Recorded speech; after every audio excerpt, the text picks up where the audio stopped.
So too in India, the leftist, communist, and Nehruvian socialists rejected Hindu thought. They were against Vedas and Upanishads. They repeated the same criticism of India and Hindu thought that the British colonial masters did and that the Christian missionaries held.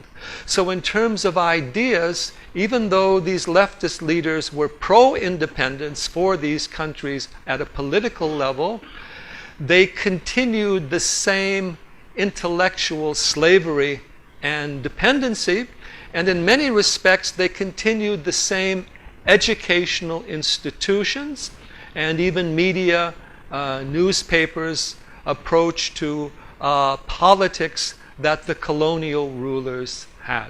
That's why I call them cultural colonialists.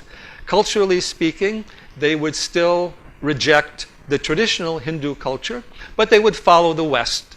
I think many years ago, I think his name was Sadashiv Dange. He was one of the old communist leaders. I met him during the last year or two of his life. I had some interesting discussions with him. And he knew all about Voltaire and Goethe and Shakespeare and all of these Western thinkers. You asked him about Upanishads and Vedas, he didn't know anything. Now, he prided himself in not knowing about them. But he had one lament.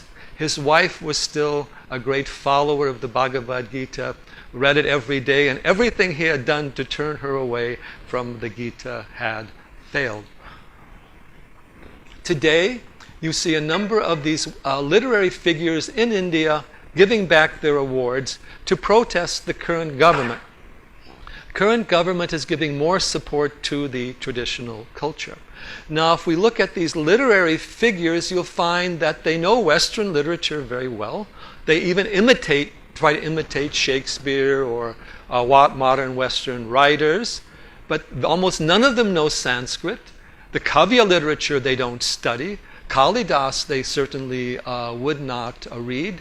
Philosophically, they prefer Marx or the neo-Marxist thought, or even someone like Wendy Doniger, but they would not read a Sri Aurobindo, or even Vivekananda, or even much less the older Vedas and Upanishads. So what the left has done as cultural colonialists, they are turning the minds of the youth and the intellectuals against India's own culture. Reject the Vedas, reject the Upanishads. They would say this is all Hindu, this is all pro-caste, this is all Brahmin domination, this is fascist, this is oppressive, this denigrates women. In other words, using all the terminology of the Western left to attack the Hindu tradition and to turn people against it. So in that regard, they're following the same mentality as Macaulay.